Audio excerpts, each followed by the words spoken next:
live in very dry and harsh and arid areas where they may only be able to drink once a week or once every 2 weeks. And in other areas where there's a surplus of water, they may drink more often than that. So I wouldn't say that it's set that they will only drink once a day, and it may be in an ideal world that they drink once a day, but it's not necessarily the case. The two game viewers in the background are reshuffling. There was only enough space for one of them to view the lion from their side. So now they're taking turns. And I think it's Texans in the one vehicle and it could be Aubrey in the other. They've been gone for a few days. There have been no guests in camp here at Djuma. And it's always a great surprise to see them back out.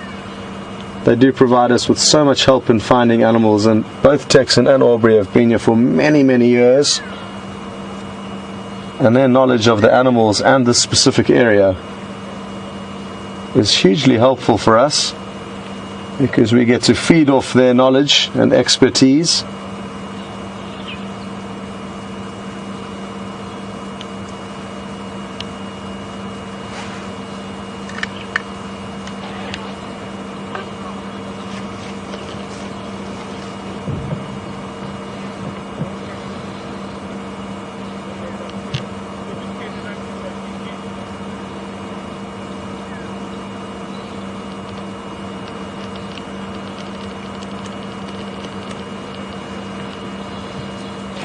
Well, we've got the same question through from two different individuals. One's Halal Bonner and the other one's Sally.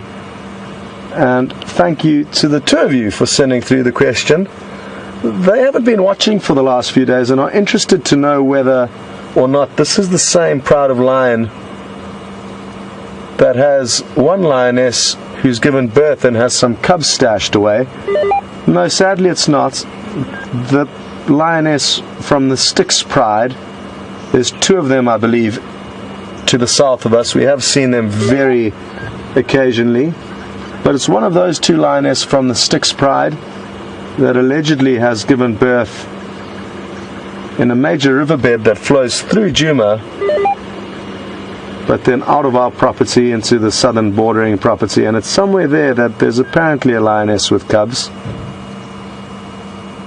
It'll be interesting to see when next the lioness from this pride give birth, because I think they are no longer going to be required to mother the two smaller cubs that are in this pride, and within the coming months we could expect to see some new additions to this pride, hopefully.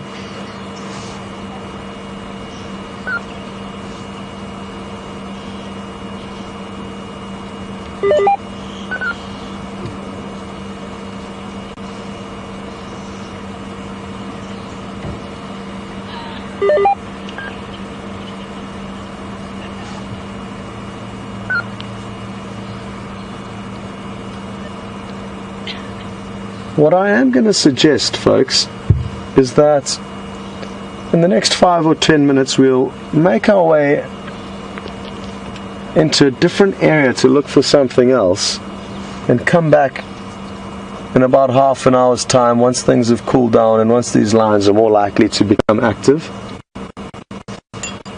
So that is the plan, but it's not going to happen just yet in the next 5 to 10 minutes.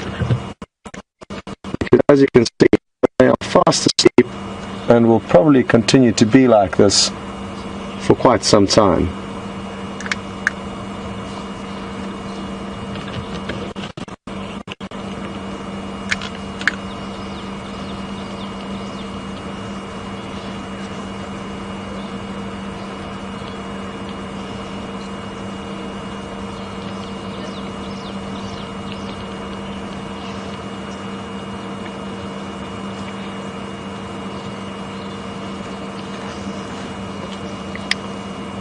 Susan in the Netherlands, good afternoon and welcome on board with us. Susan's asked a great question. She's interested to know, how old will lion cubs be when they start to participate actively in the hunts? And anywhere from a year upwards, their curiosity can start leading them to join into the hunts, but more likely from a year and a half to 2 years they're going to be actually contributing positively to the hunting. A lot will depend on the individual. Some will always be clumsy hunters, and others will always pick it. Some others will pick it up naturally. I have, though, in one scenario, seen lion cubs that were only 8 months old latch onto 2 impala that the rest of the pride chased into the cubs through default. And these 2 cubs that managed to latch onto 2 separate impala were literally getting dragged around by the impala. They didn't realize exactly what kind of a conundrum they got themselves into, because they instinctively jumped onto the impala that ran straight into them, and then with their razor sharp claws they just clung on for dear life until the adults came and dispatched the impala. So even under a year the lion could get lucky.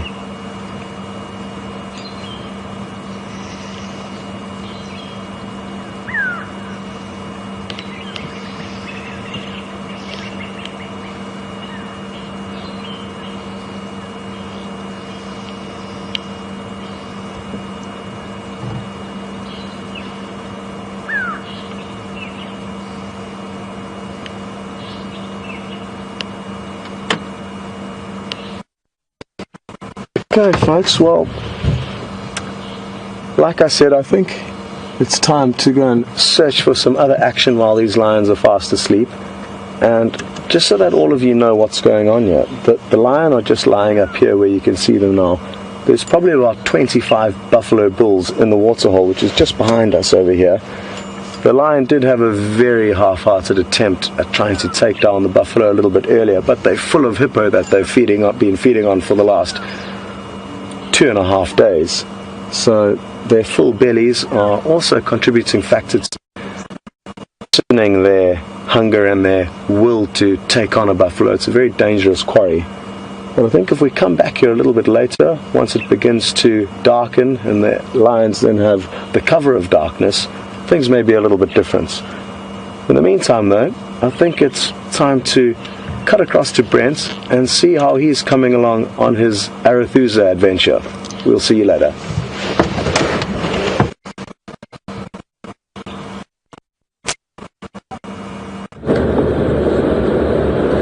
Welcome back everyone.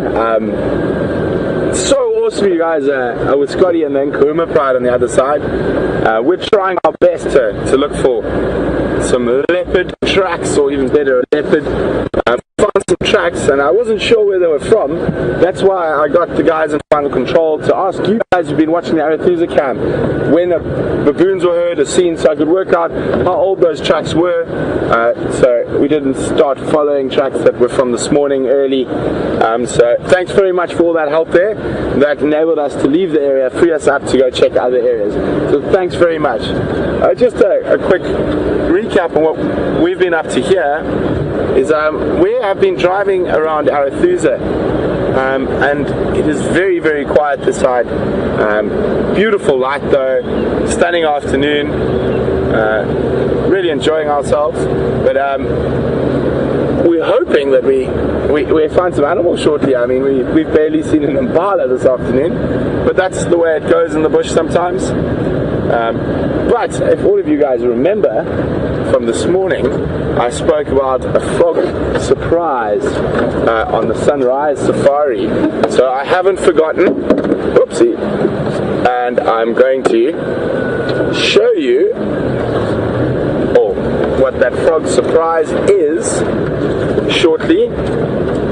So during, obviously it's quite difficult now because it is into the dry season and there's not a lot of water around. So we're about to come out into the airstrip, so I'm just panning, and it even looks like the airstrip's empty this afternoon. So I'm just going to stop. Oh, there's a single impala, but stop next to this dry pan here.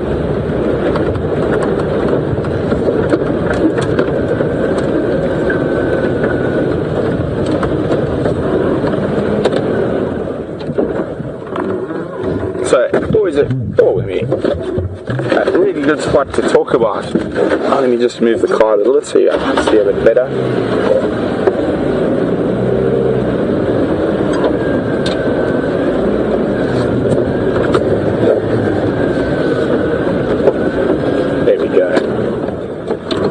So behind me is this dry pan, and these pans during the summer months are, at night have an incredible cacophony of frogs.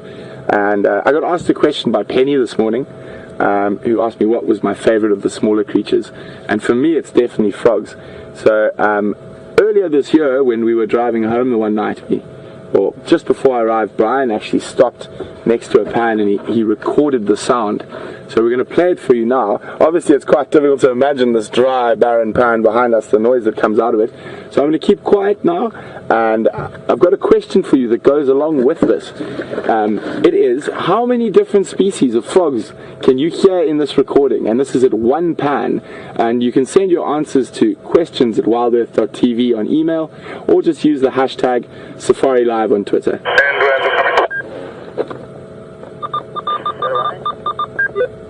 Yeah.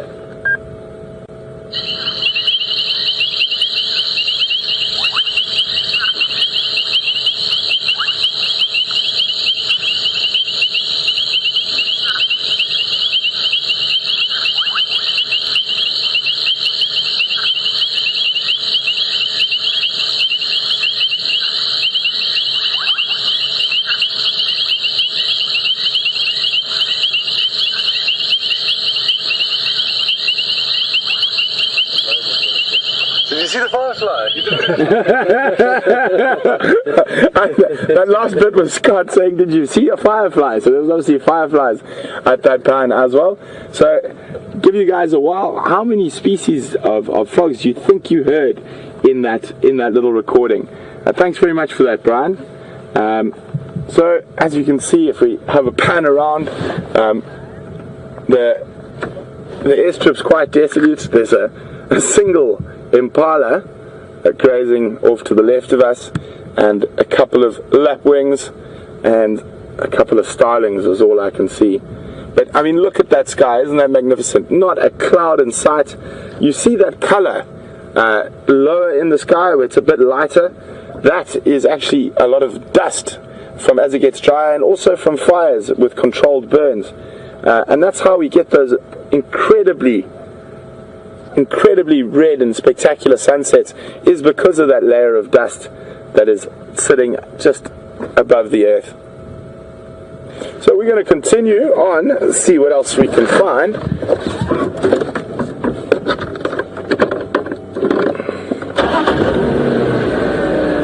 Oh, I think I spotted something without moving. Just give me 2 clicks.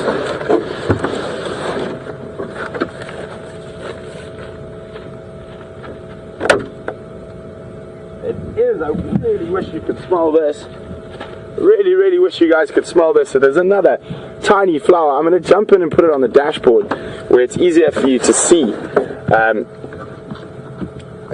we go. Oh, the wind, don't blow it away. I'm going to hold my finger on it to try to get the flower upside. There we go. Whoa, wind. Okay, I'm going to have to keep my finger on it. I'll try to keep as still as possible. That is a very beautiful, delicate little flower. Right there, sort of a pinky purple. Now if you see, it's quite similarly shaped to the wild basil we saw the other day. It is smaller and more refined. I'm going to pass Brian a few little seeds to smell, and whenever I smell this one, I think of go back to my childhood.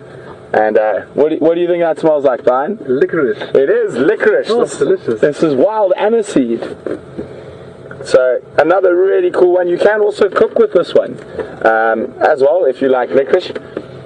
I'm not the biggest fan of licorice myself. I have some bad childhood memories of my grandmother trying to make us eat licorice, even though I didn't like the taste. So when I smell it, I sort of go ooh, a little bit.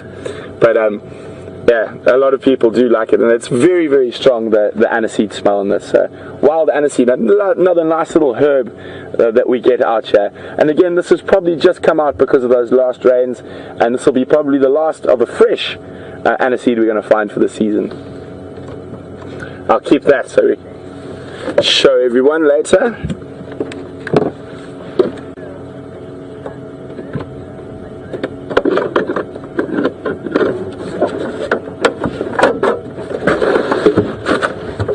I'm just going to grab a little bit more of that. I think I might try some. Oh, let me get a bit closer.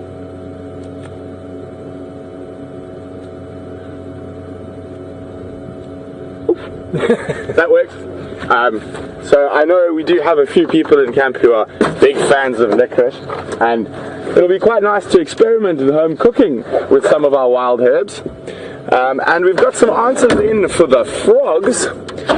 We have 3, 4, and 8. I'm trying to remember. I think I got 6 or 7. I'm just going to remember now quickly.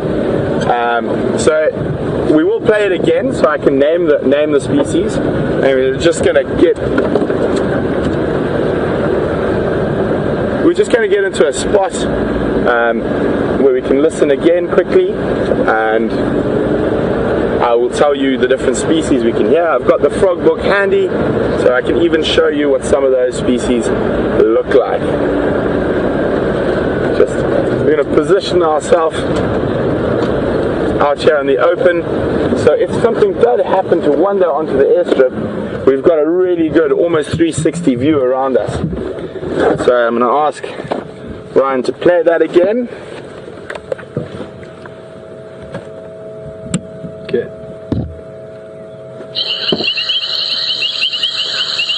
So the most common one we're hearing there is a beautiful little frog called a painted reed frog.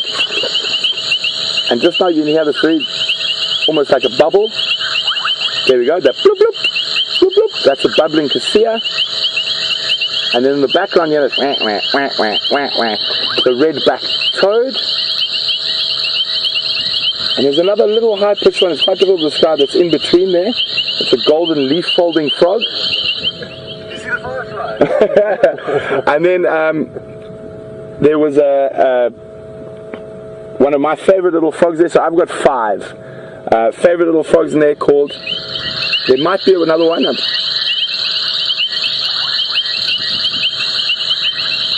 Just listening carefully. Yeah, I got 5, definitely. There's possibly another one, but right in the background. And the last one is one of my favorite little frog species, and it's tiny. It's called a dwarf puddle frog. And a dwarf puddle frog is literally the same size as the fingernail on my thumb here. And they are tiny, tiny little frogs. Not the prettiest, but probably one of the hardest to see because they're so small. And we'll start with the first one that we hear. I do remember what number 6 was there. I could hear a grey tree frog or a foam nest frog. So there were 6 species. So I'm just going to go start with that. There we go. The first one that I can see here is the golden leaf folding frog, which is quite a pretty little frog. There we go. I'll pop it up here. So with frog species you get a lot of variation in them. So those are both golden leaf folding frogs, and they both look very, very different.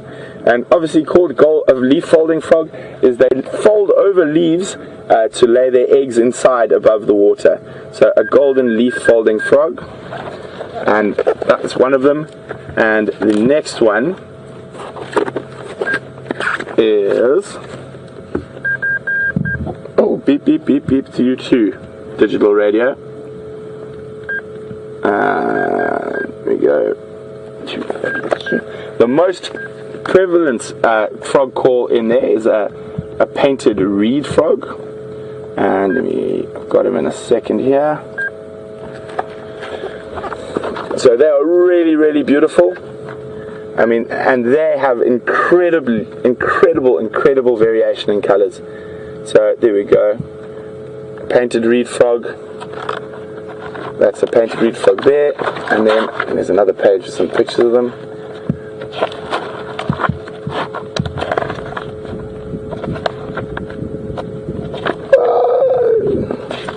Lots of reed frogs. There's another painted reed frog, another color variation of a painted reed frog.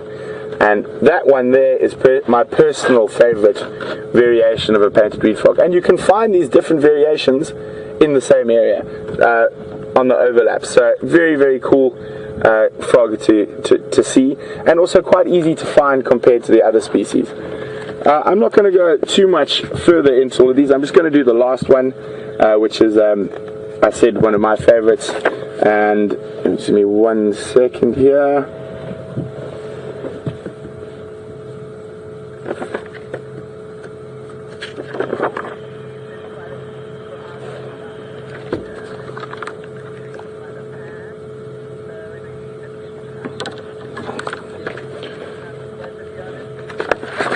Yeah, so, well, and this is the tiny, tiny frog called a dwarf puddle frog.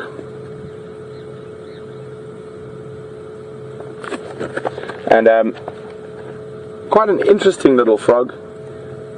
They occur all over southern Africa, in the wetter areas in the east, and also up into the north, into Botswana and the whole of Zimbabwe, and into parts of Namibia.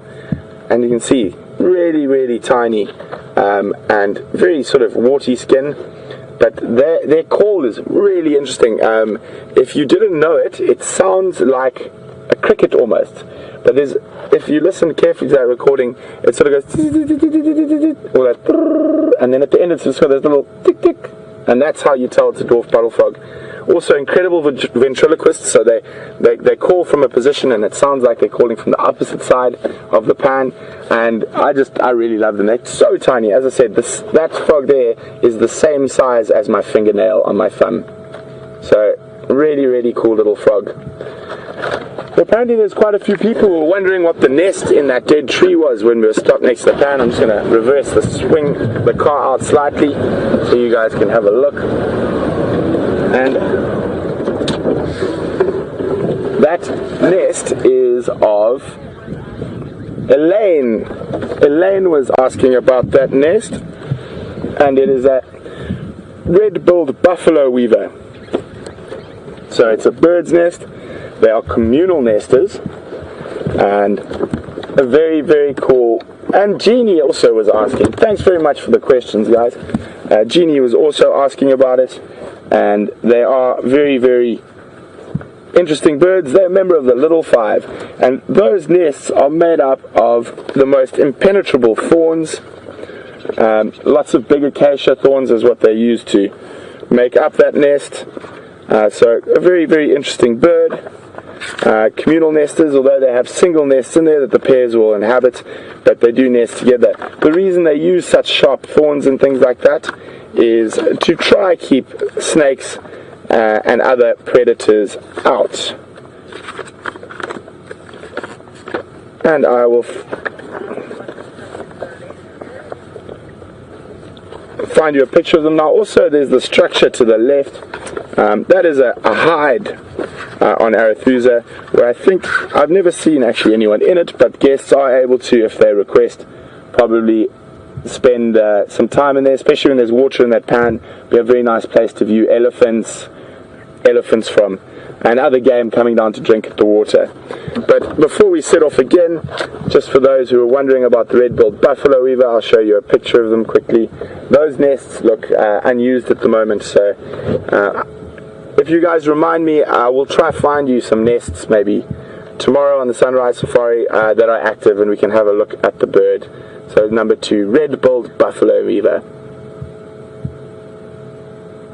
Hey guys, I think it's time to hit the road, as they say. Hopefully there's going to be something around the corner. Creates a sort of mucus membrane on the edge of the soil that keeps them moist so they don't dry out through the dry season. Other species of frogs will actually move towards permanent water bodies where there is moisture. So they're around, but they're hiding.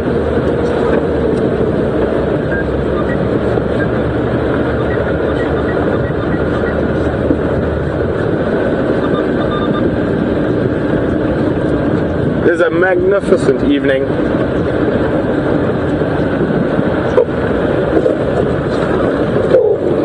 What was that? Just want to have a quick look for the birders out there. There's Scott and I have both seen on different occasions a bird that we would really like to show you called a dusky lark on the airstrip, but I don't see him today. No, unfortunately that is not. There's just a little rufous nape lark. Well, anyway, we'll keep moving.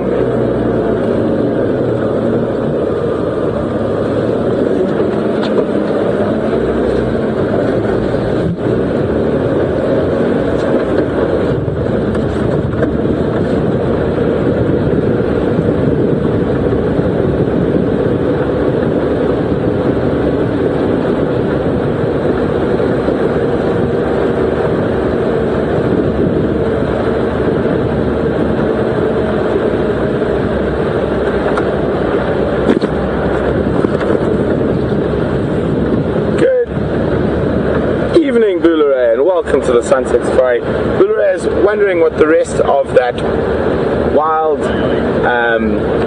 aniseed looks like, and I will show you right now. There we go, Bulu. So you can see this one's already starting to.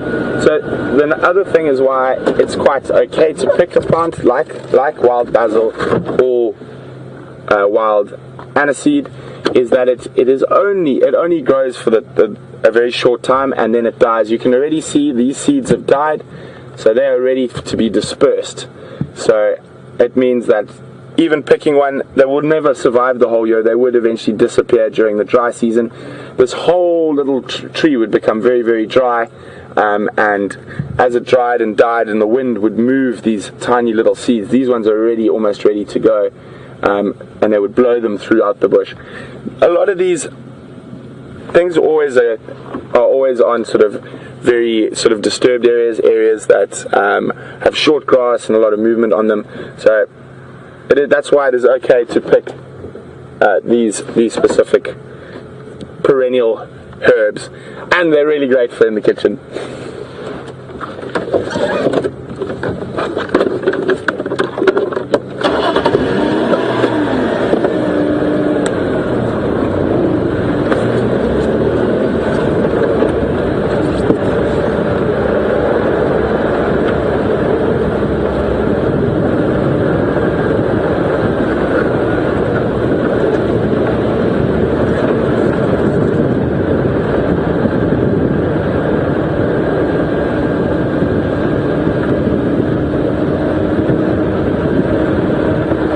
Jilly, welcome on the Sunset Safari. Jilly is from Milwaukee, and she's letting me know that she's heard there's an actual licorice plant, and she says there's a store nearby her that actually sells a homemade remedy for soothing sore throats. It's made out of licorice. Jilly, I think you could very well be right. Unfortunately, if there is a licorice plant, I don't know if it occurs in Africa. The only sort of one I know is this wild aniseed that we get here, and other places in Africa where I've been, in Tanzania and Kenya. But you could be very well right. So maybe you guys could actually have a look and look that up for me. Is there another licorice plant apart from aniseed? And that would really, really help me. I'd really appreciate that. So if you guys could look that up for me, and you can send the answers to questions at WildEarthTV, or you could just use the hashtag Safari Live if you're on Twitter. Hello, Impalas. There's a nice successful Impala bull. He's managed to sequester his harem. You can already see he looks like he's starting to lose a bit of condition from keeping the girls in order and trying to make sure the other boys don't get near him.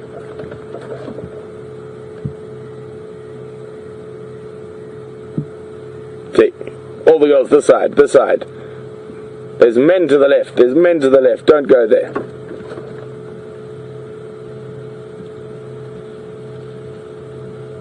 Okay, now he's chasing them all back into a little group. Oh, one's escaped. Oh, he's off after that single female across the road. Oh, and there's another male coming in. It's panic stations here. Let's try and get forward to see what happens. So that's a different male who's seen a chance to maybe sneak in on the rest of those ladies. Oh, you got to be watchful as a male impala at this time of the year. Look, this is the pretender to the throne, just to the right of us here. We've seen a chance. Unfortunately, they are in these quarry thickets. Oh, it looks like he's... There we go. That's the pretender. Now, where's the other male? Or was that the main male and the pretender backed out? Very difficult to say. Let's have a quick look back.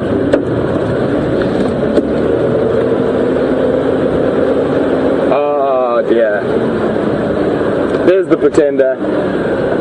I can hear another male. There we go. I'm just gonna... Oh.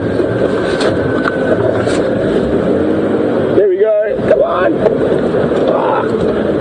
There we go. Success. The pretender has been vanquished. His ladies are safe for now. And we thought it was hard work to get a date. So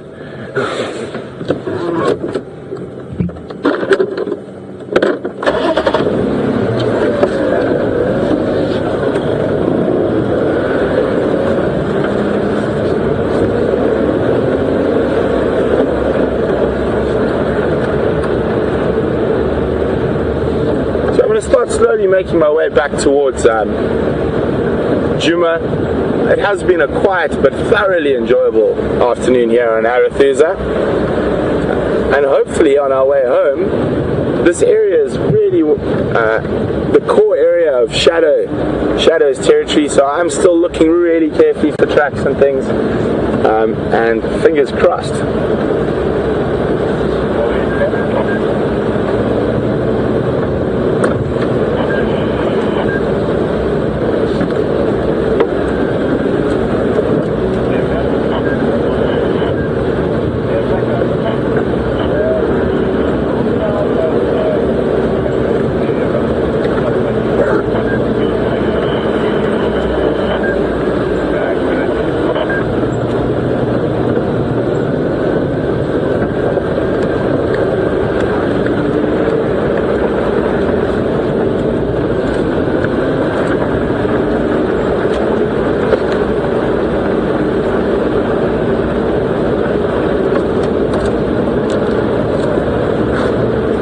Hi Jody, welcome to the Sunset Safari, and what a sunset it is.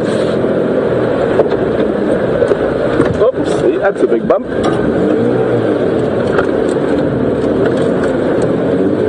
So, Jody would like to know, isn't the airstrip an area where you might find cheetah? Got something on the lens, sorry everyone. Quick little brush, there's a dust spot up on there.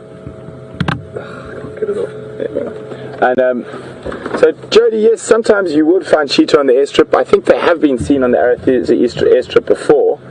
I can't get it off. But I personally haven't. They might like that area because it's nice and open.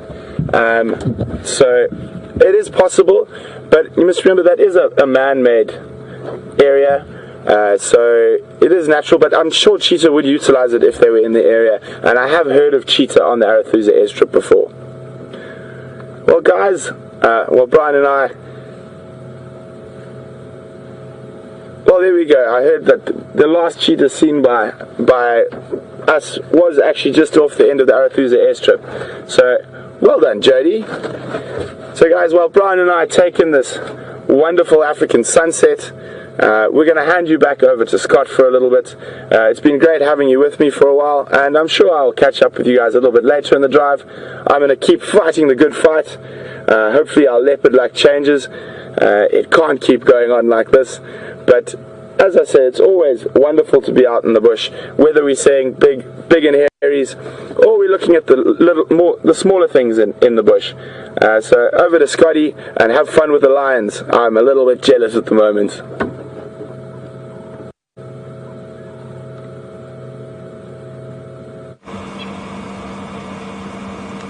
Welcome back, everyone. And Vim and myself arrived back about 5 minutes ago. There hasn't been too many signs of life until the two youngsters have got up. The one that's standing up now is one of the sub-adult lions. It's probably close on a year of age now.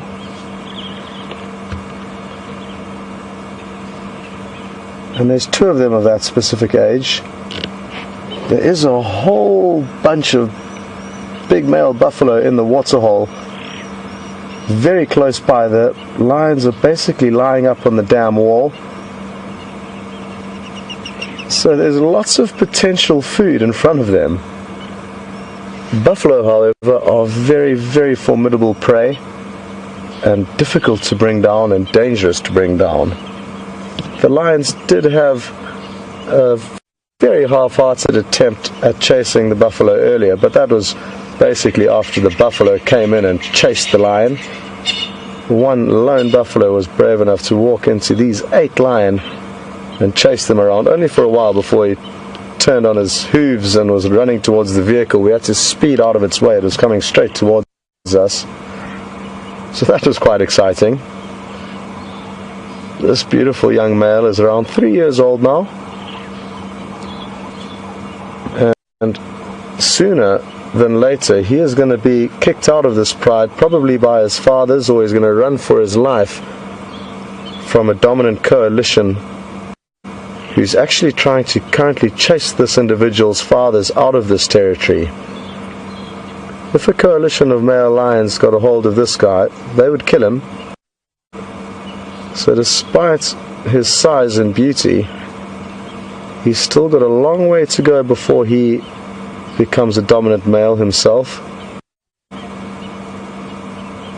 And like I said, it won't be long before he gets kicked out of this pride.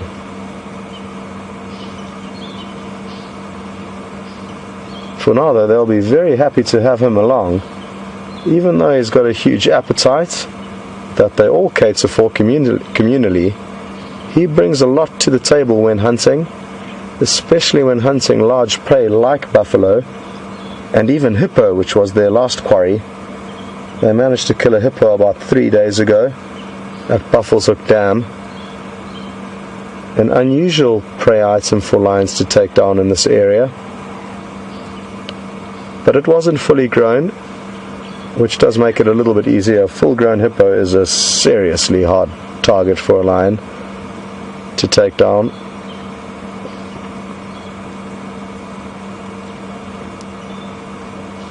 And the beauty of the sighting this afternoon is that we actually had no clue where these lions were.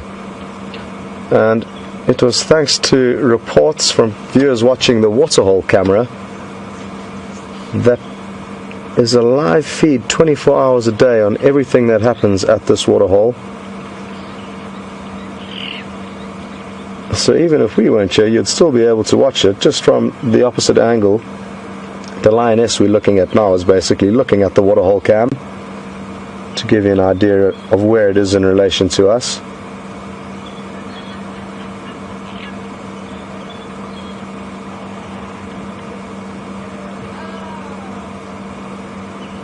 There it is. You can just see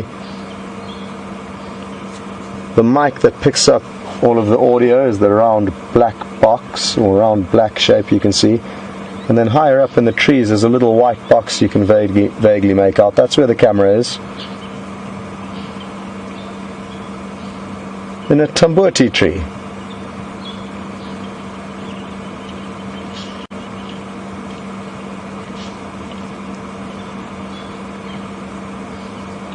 Well, one of the sub-adults is up, and just like most animals, youngsters can be inquisitive, and it's obviously being amused by the thoughts of trying to catch a buffalo. There could be some action later. It's impossible to tell what's going to happen here in nature. And even though, this young male's body language is also exciting me, because there may be a buffalo coming nearby.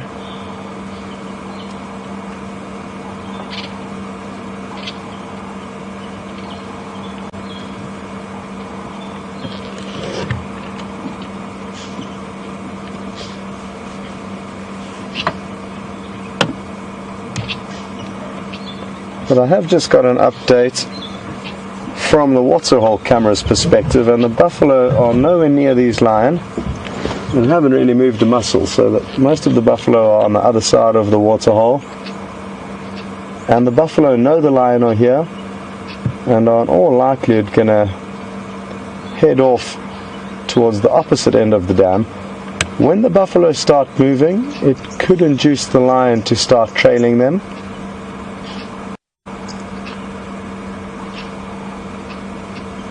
And wouldn't that be great?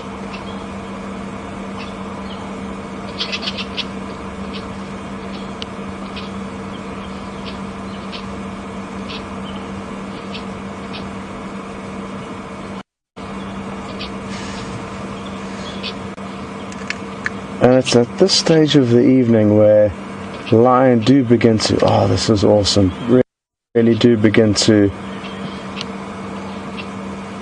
start turning into hunting machines. They know the cover of darkness aids them so greatly when hunting. And we can notice their body language changing. Be a beautiful way to start their hunting episode for the evening. And then I think there's a chance that they could head off in the same direction that the buffalo have moved in. What I'm thinking of doing while there is a little bit more light is moving around onto the other side of the dam, where we can show you a frontal view of these beautiful cats. So if you don't mind just waiting a few seconds while I reposition the vehicle. I think it's going to make for some awesome screenshots, and for those of you who don't know how to take screenshots, work it out, because it is a great way for you to document your safaris with us. And some of our viewers have really become masters in screenshotting and often take better pictures than myself, who's here with a proper camera lens. I hope I've made the right decision here. It's not looking promising at this stage. Maybe a bit too low. Let's see what we can do here.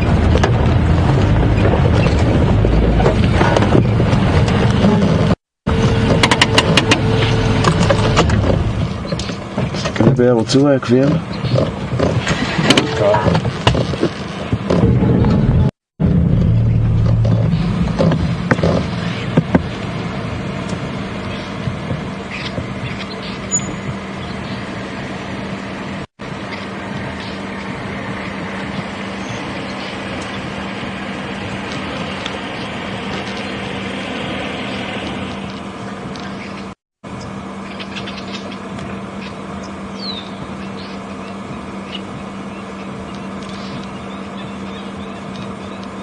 What an awesome view this is, with the two youngsters standing up next to one of the adult lioness, and just the corner of the young male's head poking through some of the vegetation. There's a strong chance they'll yawn now, so get ready again with the screenshots. They, and other cats also, like to yawn just before they start getting active, so be ready for that.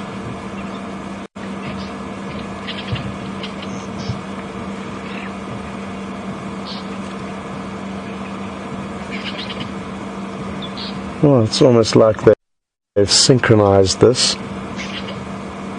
The one youngster lay down and the young male got up, and they're almost all just slipping into the perfect position.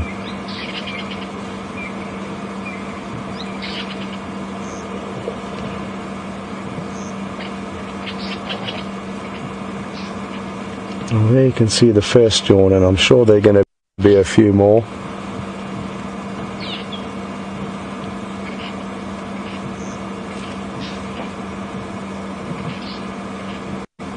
There's a strong chance they're going to come walking right past our vehicle to have another drink at the dam. That will be absolutely epic.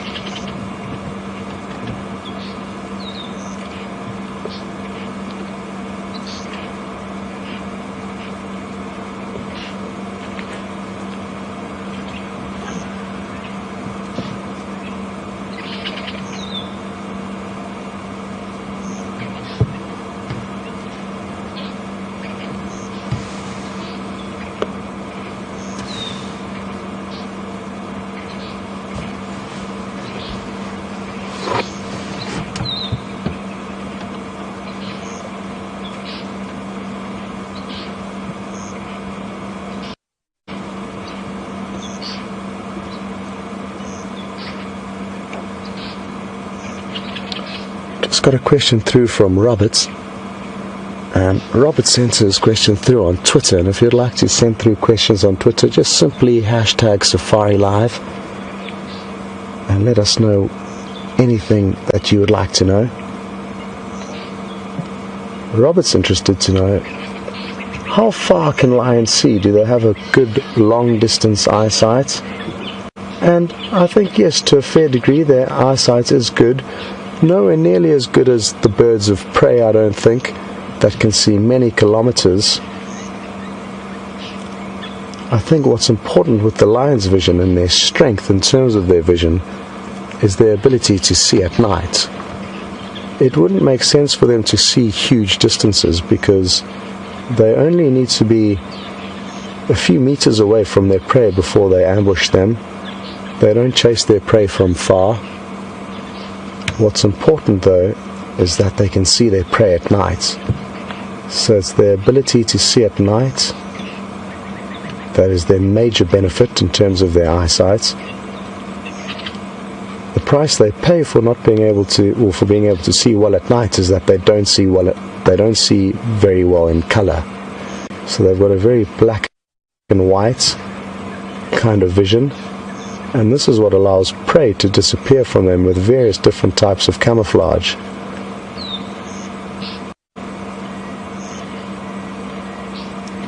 Good question though, Robert. I don't know exactly how far they can see, but it's not important for them to be able to see far.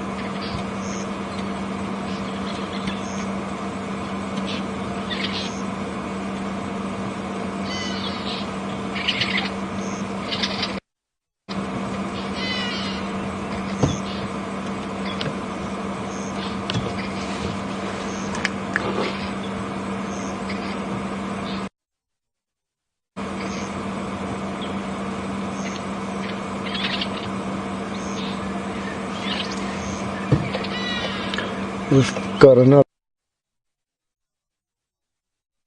question through relating to the lion's eyesight, and thanks Debbie for sending this through. It also is something that I should have touched on to answer Robert's question in full. Debbie's noticed these very white lines underneath the lion's eyes, and why do they have those? And that aids them in seeing at night. It attracts more light into their eyes, thus allowing them a slightly better view in the darkness. If they had black rings around their eyes, it would have the opposite effect. So that too is a very important part of lions.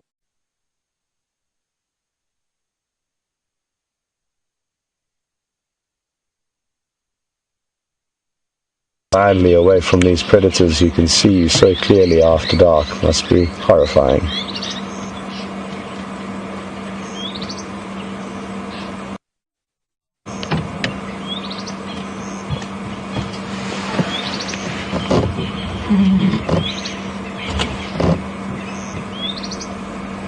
I think that one youngster may have a grass seed in its eye. It's keeping its right eye closed.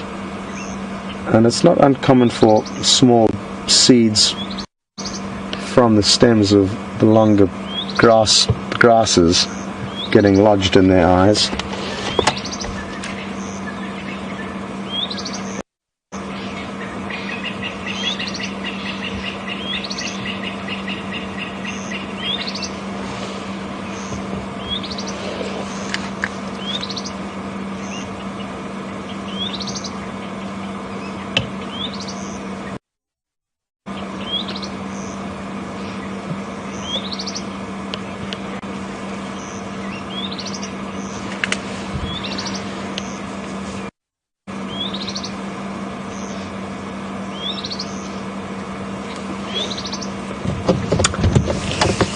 James in Kansas City is interested to know, do these lions still smell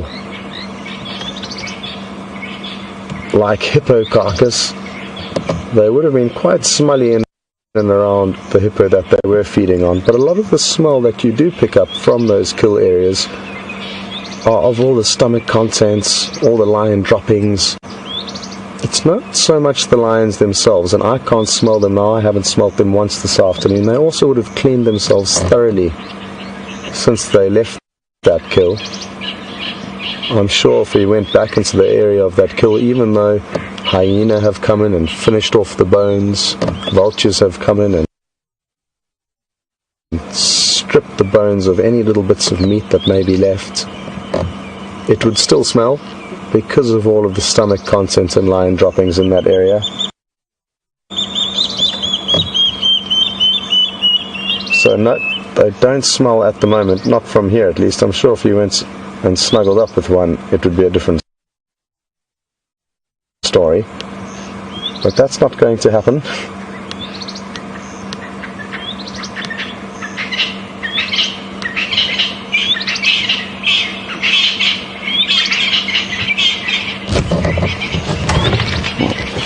As you can see, we parked at quite a steep angle here, and Liam's just swinging around to show you the buffalo, which is a great idea, and exactly the view of the lions.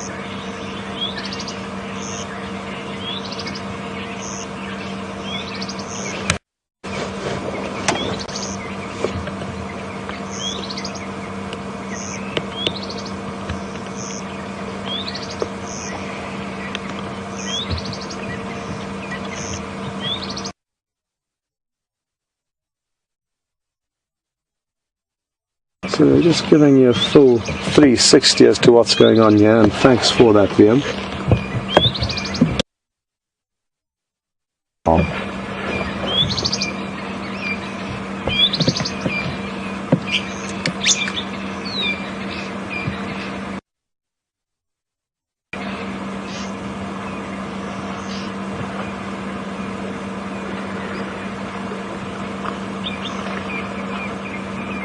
Jack and Maggie are interested to know what bird song they can hear, and there's a lot of birds calling at the moment. There were some water thickneys which made a call earlier, which is probably the loudest, most prominent kind of a whistling kind of noise.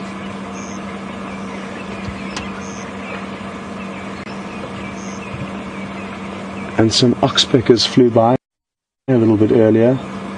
It was Franklin calling off in the distance, but now that I'm stopping to listen, the birds seem to have gone quiet.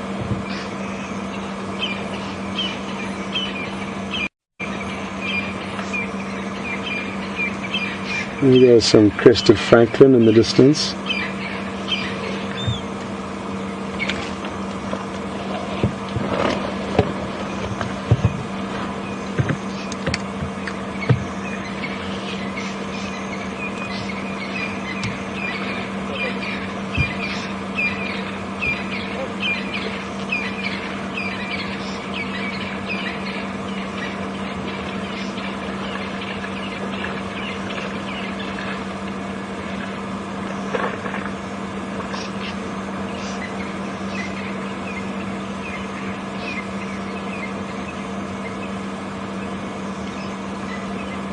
We've just got another question through from Suze in the Netherlands, and Suze would like to know, what are these buffalo doing? Why have they stuck around here when they know the lion are still here?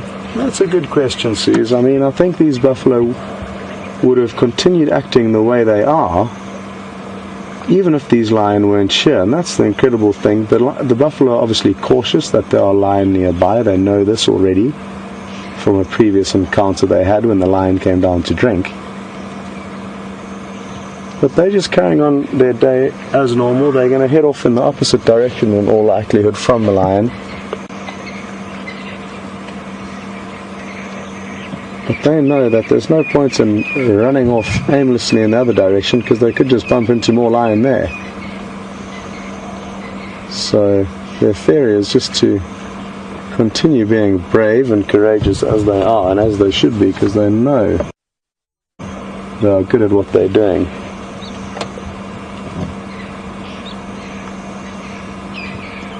The one lioness has all of a sudden got up and disappeared over the dam wall. Oh no, here she comes creeping up in front of us. This is going to be awesome. The one at the back was another. So a few of them are moving, and now that the buffalo have started moving, the lion are going to follow them. 2 lionesses have got up, and it is such a beautiful evening behind us. The one lioness you're going to see, she's going to pop out in a second, and the other has headed around onto the opposite end of the dam wall. So they've already done a fairly large pincer movement, and I think we're going to have lion on both the northern and southern side of this dam very shortly. I'm just going to reverse and get into a more comfortable position where we can actually see what's going on.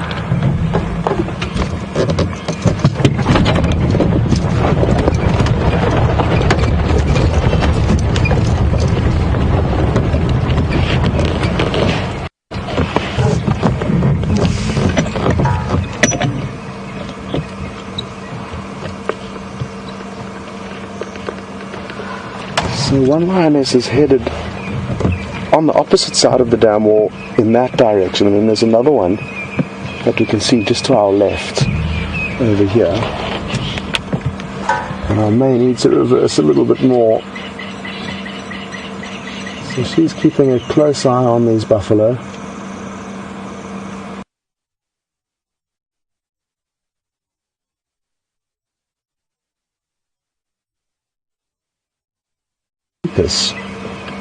Whichever buffalo remain here, and that's one of the lion's best hunting methods, is to split up and chase prey from one area into other lions waiting in ambush. So it's organized chaos, and I'm sure the Djuma on the waterhole cam has just got a great view of that lion walking past. It walks straight past the waterhole cam.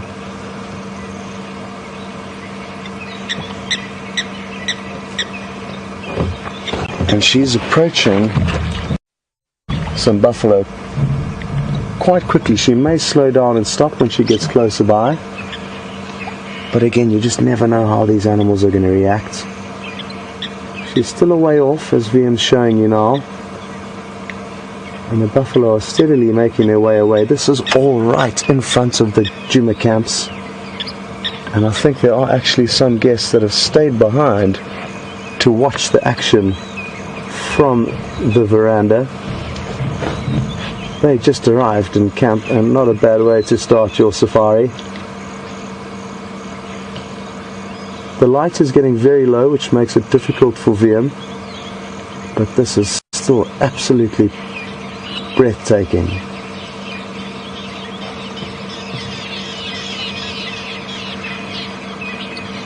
Oh, I fear I am going to have to move fairly shortly, but let's see what happens here. Look at that dust getting kicked up by the buff, and now the other lioness that was lying on our left is running down, and VM should be able to get her shortly. I'm just going to reposition the vehicle.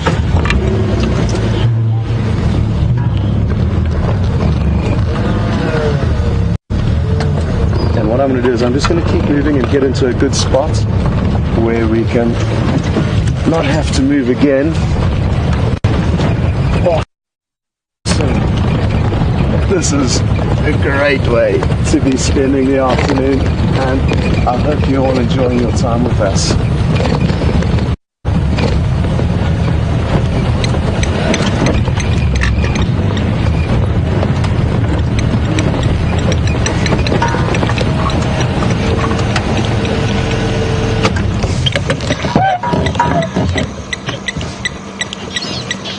So again, the light is fading rapidly, but we don't want to put our spotlights onto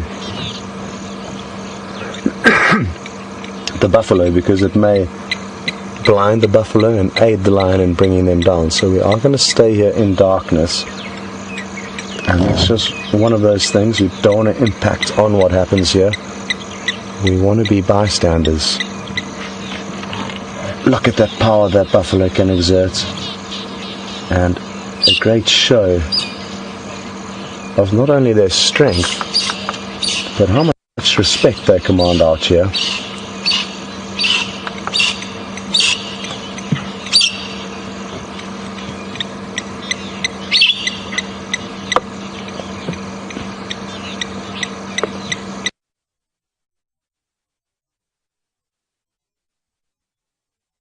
here than anything else, and the fact that you can make this out is perfect for now. A few more lines, and there's a lot going on here, so the VM's having to shake and shuffle all over. That's one of the youngsters, and this is a bigger lioness here. She's just having a quick pit stop, and hopefully then she'll be ready for a bit more action. You'll also notice the young male drinking behind us, and again, apologies for the little bits of string you see, but with a sighting like this with so much stuff going on, we don't want to be starting the vehicle every 2 minutes. And there are 1 or 2 ropes or cables holding up the antenna behind us. It's all part of the live safari action. And can you believe that this event is unfolding this very second here on Djuma Private Game Reserve? We're in the Kruger National Park, which is in the southeastern part of South Africa, and it's a beautiful, beautiful evening here.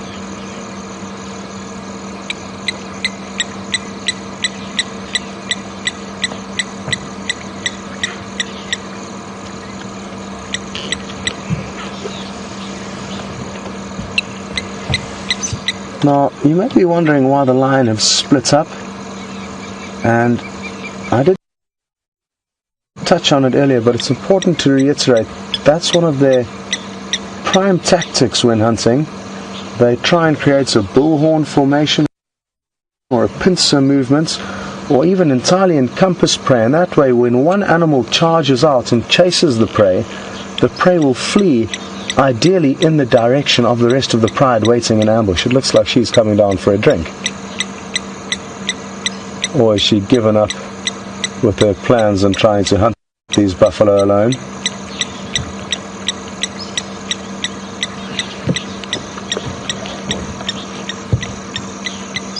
Right, it looks like she's come to quench her first.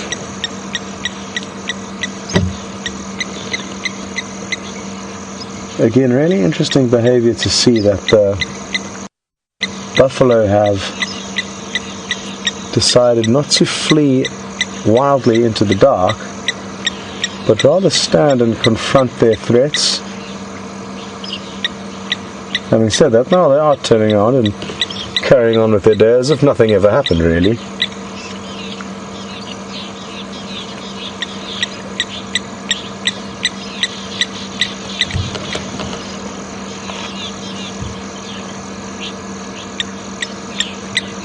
Oh, muddy paws. She's chosen a bad area to go for a drink, and I think that's why she's reassessing. There we go.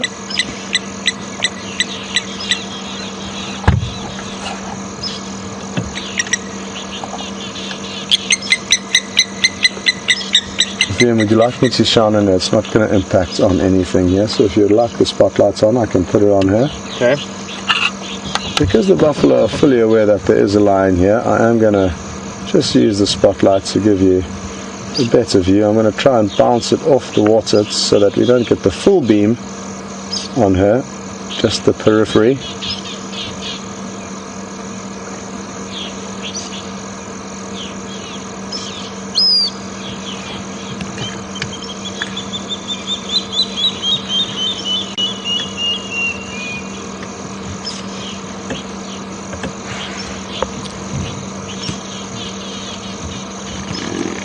Alice in Ohio, good evening.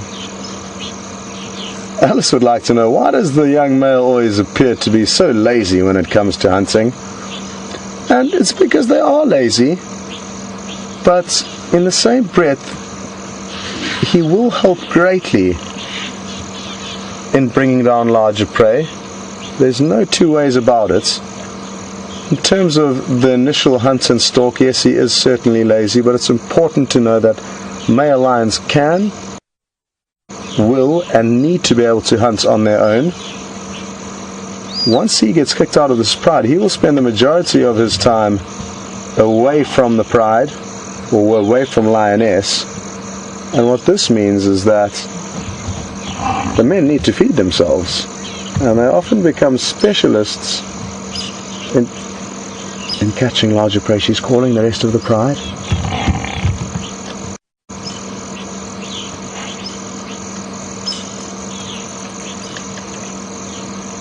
Scott, check at 3 o'clock. Okay. This buffalo is now coming in to chase the lion.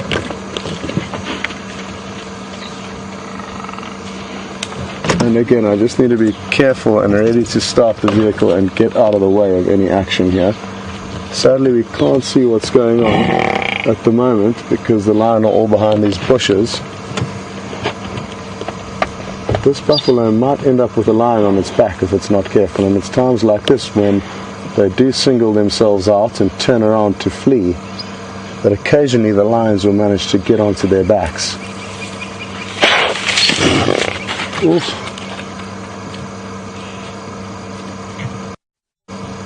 My heart is racing, and the noise that buffalo makes is bone chilling.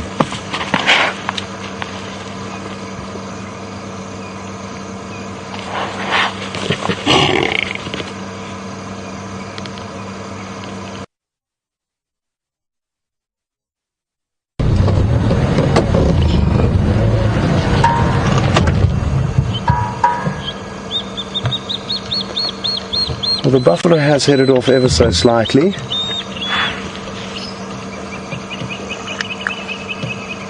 Whew.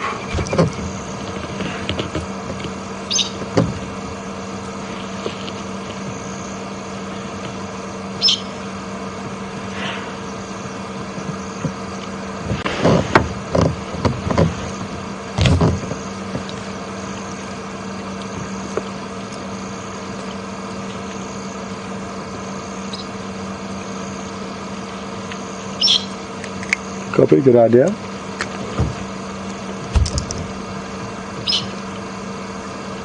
Well folks, just to let you know, Brent is making his way here. He has been unable to find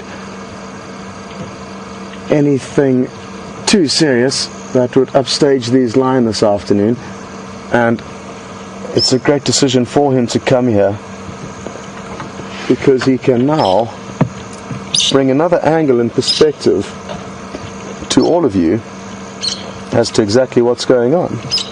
So I look forward to having Brent here, but in the meantime we're going to continue to get spoiled by an incredible afternoon with the Djuma pride of lion.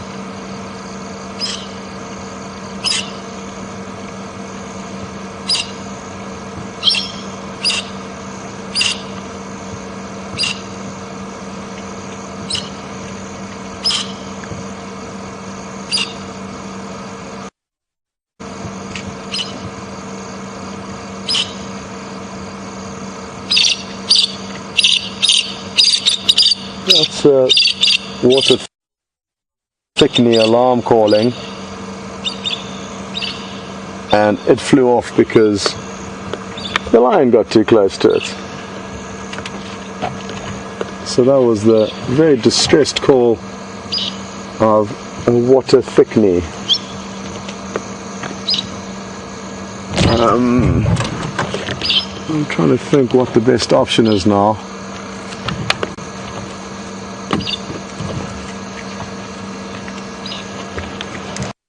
Negative. Tell him to approach from. There's already a vehicle on the dam wall, which makes it tricky, so he's going to have to approach from the inlet side.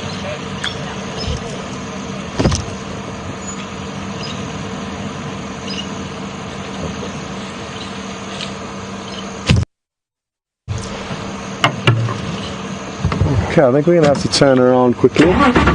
So give me a second or two, please. Whew. That really did get my heart racing when that buffalo was so close to us chasing those lion. I have had a buffalo run into my vehicle before when being chased by a lion, and I prefer for it not to happen again.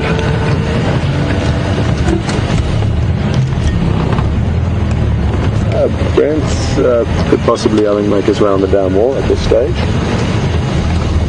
Yeah, he can come along the down wall.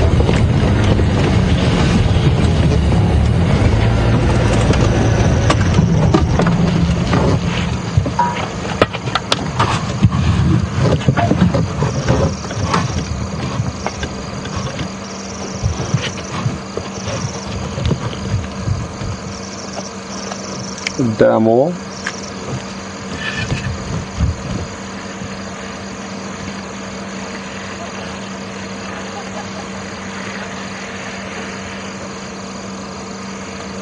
Okay, well, great news, Brent's just a few more minutes away, and then we're going to be able to give you two different views. Listen, listen, listen.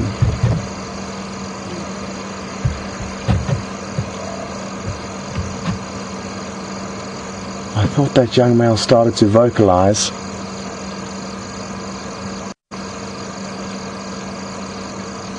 What a beautiful setting this is.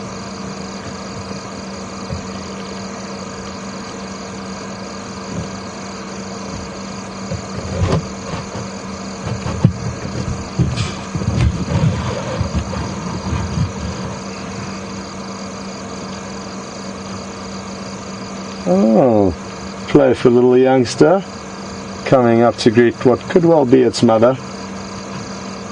And look at their reflections as they pace along.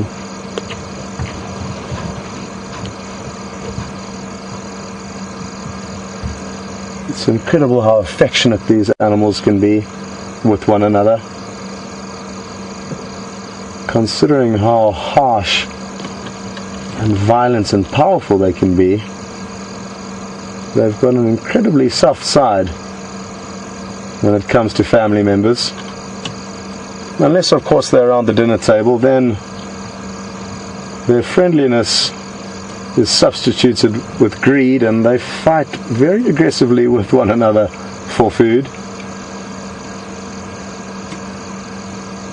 And the youngsters decided to play with what I think is a ball of elephant dung.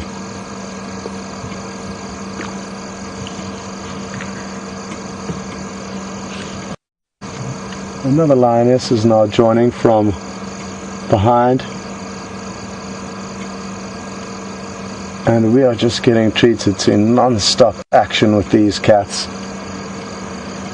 Lion can sleep for 18 to 20 hours every single day, so to get them up and about on the move, especially when there's buffalo in the mix, we can consider ourselves very lucky.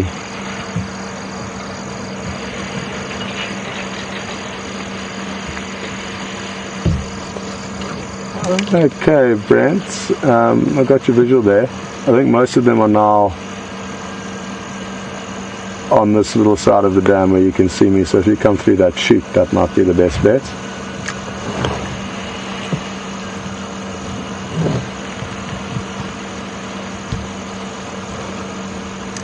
Well, it's up to you. If you want to get a view of the young male, he's up on the dam wall, so your call.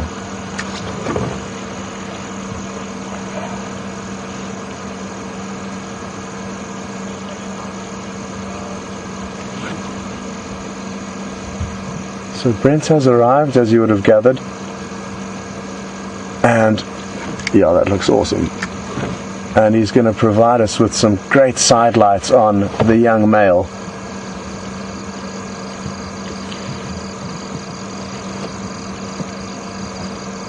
The side lights on the male was awesome. I think he's just getting comfortable there and ready, and then he's going to swivel his torch. Look at that!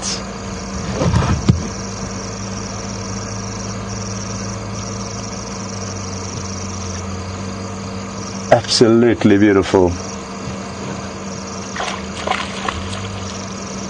And we can already say a big thank you to Brent for coming in, because if it wasn't for him casting the side light, we wouldn't have this incredible view and shot of a beautiful young male lion. He's about to embark on a rocky road of discovery, as it's surely a matter of weeks or months before he's going to be booted from this area. As I said earlier, his fathers are already getting big pressure from an up-and-coming coalition called the Styx Males. There's 2 of them that have apparently been chasing around this individual's father and that father's coalition member. So it's a 2-on-2 battle, but I think it's 2 younger boys competing with 2 older boys. Look at this.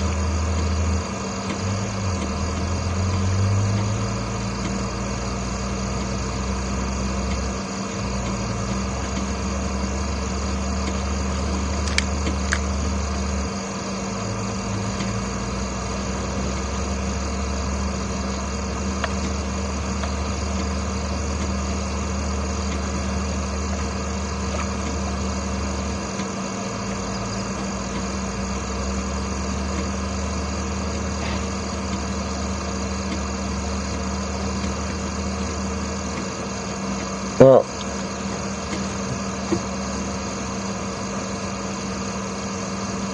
this is just too good to be true.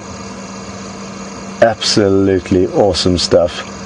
And Lisa's just pointed out that this surely doesn't happen very often, and that I must be so happy with what's going on. And you're right, Lisa. A sighting of this quality is certainly not a daily occurrence. And I consider every single one of us present here lucky to be experiencing a magical evening. Now, we may get some backlights on a lioness coming down here, also from Brent, but she's disappeared behind the bushes. We are just playing around, trying to give you some different lighting angles. And again, a big thank you to Brent for doing that. Back to the male. No, the male's also coming down now. Well, folks, I'm gonna say goodbye, because I know Brent would also like to say goodbye, and you can enjoy the view from up on his vehicle when it's his turn. But what an afternoon it's been. It really, really is a privilege to be able to spend evenings with wild animals like this, hardly letting our presence even bother what they do. And thanks to VM for some great camera work this evening with the lion, to Nikki and Tara in final control. And we'll see you all tomorrow morning for the next adventure. Over to Brent.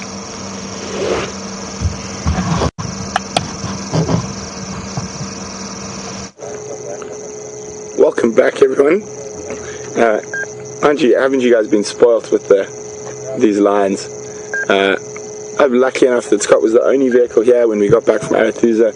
Unfortunately, had no luck with leopard tracks anywhere, and decided to come join Scotty here and spend some time with Djuma Pride.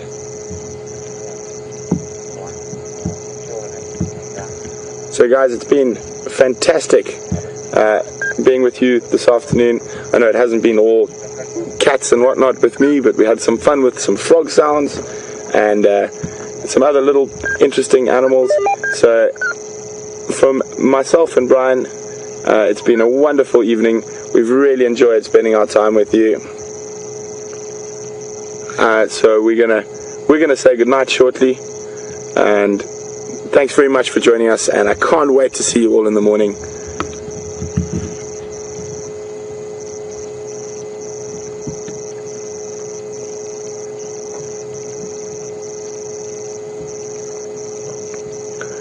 So for this last minute, we're just going to enjoy watching the lions, and as I said before, we can't wait to get out again to show you the secrets of the African bush again in the morning.